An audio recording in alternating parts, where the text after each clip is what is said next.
Hello there, welcome back to another show. Today I'm going to talk about To Vienna, which is a film from the 60s, a Czech film obviously, from Karel Kachner. And it's part of the Czech New Wave. It was a film that got banned for 20 years, got its director in trouble for daring to suggest ambiguity within relations between the German invaders and the locals in Czechoslovakia. That's what I got in trouble with, suggesting maybe one or two of the Germans weren't actually that horrible. It caused troubles, and it was metaphors for all sorts of things, and basically the Russians didn't like it, so they banned it. Because, Russians loved banning things in that era. There were so many great films made then that were suppressed by Russia. And now they've all come out, and there's so many great films from that era that were made. That was the only kind of outlet for a lot of people to actually just make films and show how horrible the time was under communist rule.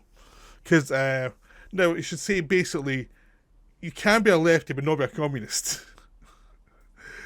Some people equate being a little bit left-wing and being a communist is the same thing. It's completely different. Communism is insane. Being a bit left-wing and wanting the best for people, wanting health care and things like that for people is very different from being a communist. It's the same way you can be slightly centre-right and not be a right-wing lunatic. There is a difference. It's like being like, let's follow these principles, some left-wing principles of taking care of the people, but let's not go into the, ideology and craziness and suppression and all that stuff. It's quite easy to do, not go into that, and just want a decent society. So there's a difference. I don't know why I got into that, but sometimes you feel you need to, because you're trying to be communism suppression, because it is different from just being very kind of socially conscious. So we have that. Now, To Vienna takes place at the end of World War II.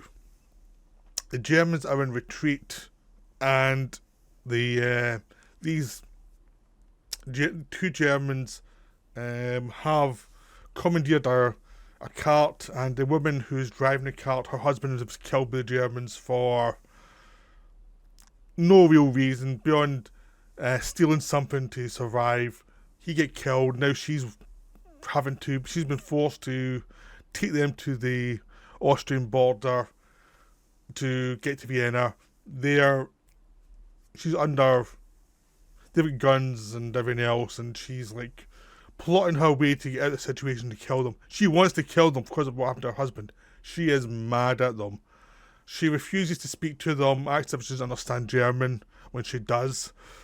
And so she can listen in to them and figure what they're talking about while acting dumb. As the film goes on, she's quietly getting rid of their weapons as they don't notice, distracting them, and then so you get rid of a knife here, a gun here, so that they don't have much to defend themselves. So and the first half of the movie is just watching her quietly figure out a way to subvert what they're wanting, constantly just to step closer and closer to revenge.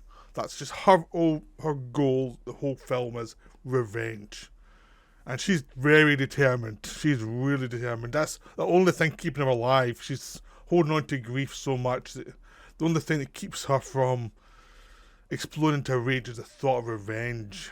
So she's going to coldly plan out how to get revenge. I mean, these two Germans, are much bigger than her. One of them is injured, lying in the back of the cart. That's why they need the cart.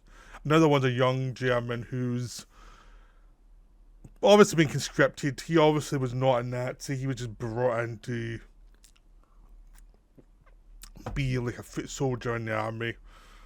It's like the older guy seems to have been weathered a lot more. He probably was in the army before all the Nazi stuff, and he is he does not like the locals. He's fairly misogynistic. He calls the local women witches. He's not a nice guy. He's probably the kind of guy who would do the murders that would cause all these problems. So I mean, the film does not escape with the fact that Nazis and the Germans were absolutely horrible. I mean, that's why people still dislike the Germans even now. Even when you've got a generation or two after the war, where the people who won the war have died, the stories have been passed along, so there's still distrust of Germany. No matter what they do, people still have heard the stories of Germany. Eastern Europe still knows what all the German stuff they did, all the stuff Germany did.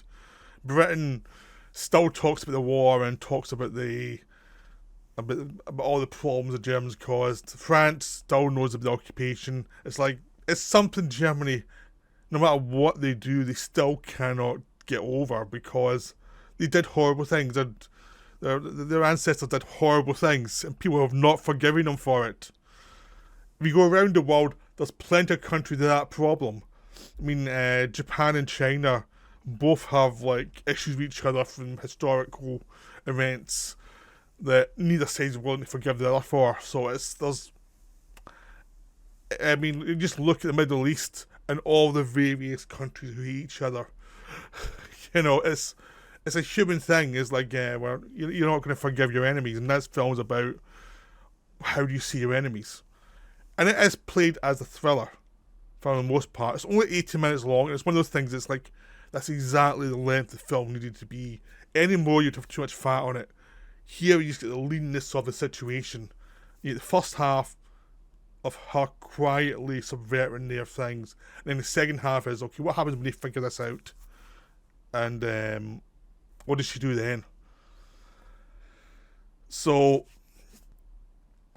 it's shot in black and white, and it's beautiful black and white. They're going through the countryside, trying to avoid anyone really. They're going little country roads, going through the forest. There's fog everywhere, so they can never tell too far where they're going, but also helps hide them from anyone else.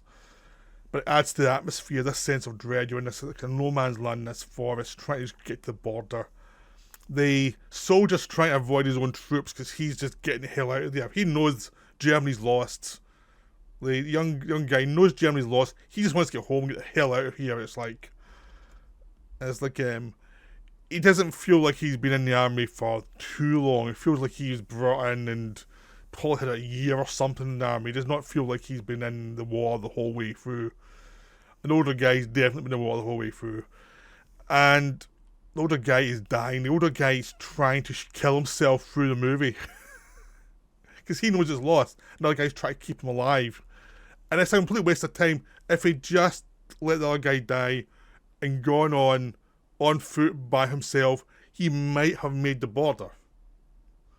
Might have been fine. But instead he has to try to go on this. He has to show charity this guy doesn't want it.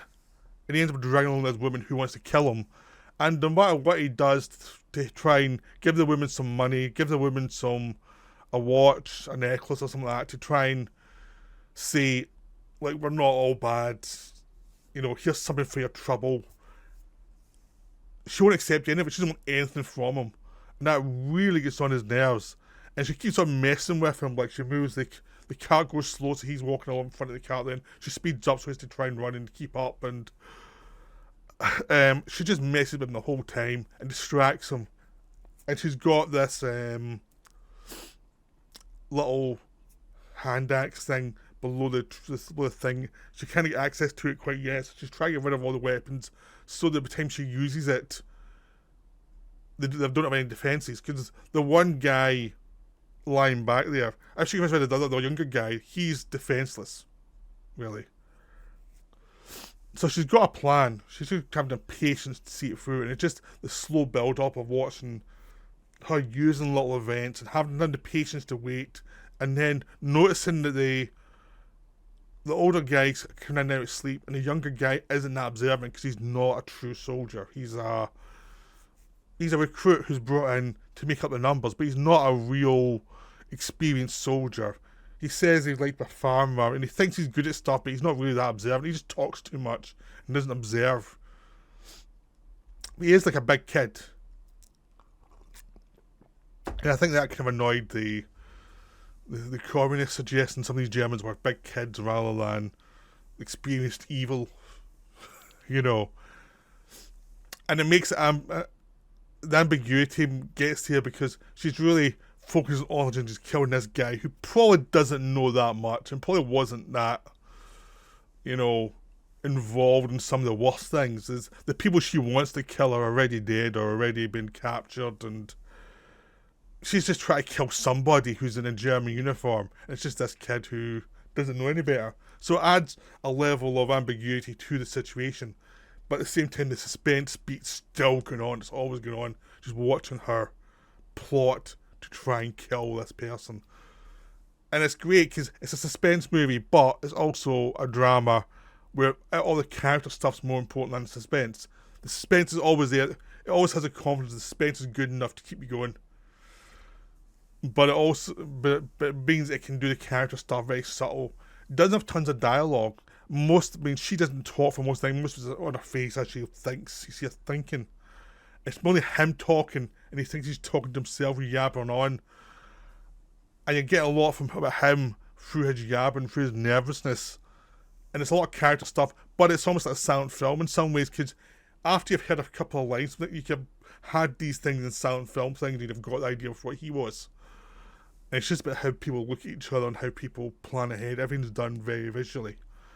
So the second half, once he's figured it out, eventually figured it out, that she's not helping him, she's plotting to kill him.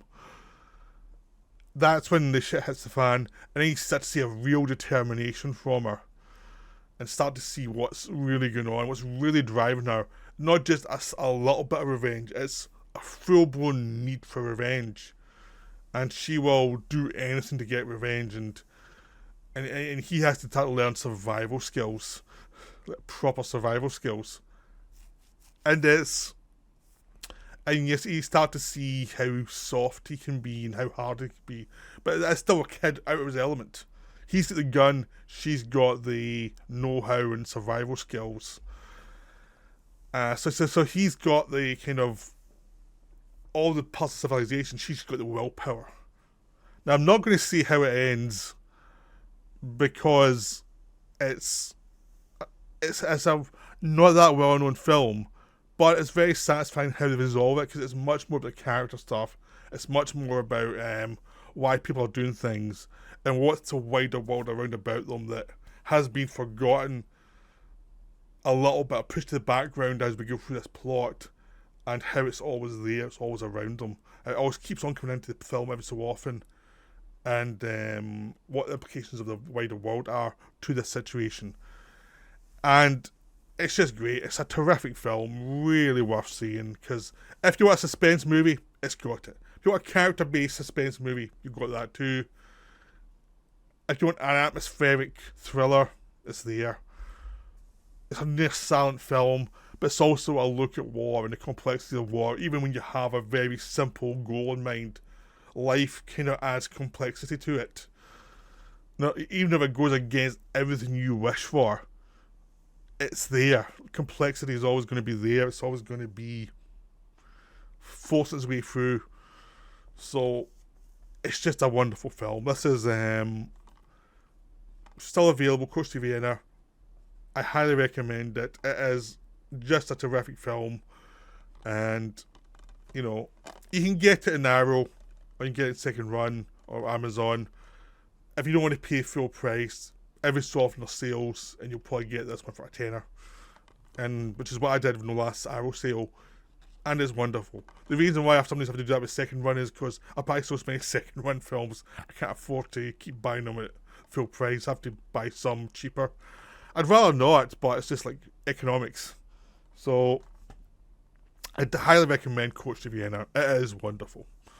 So I hope you enjoyed this video. I'll be back soon with another one. That's me for now. Bye.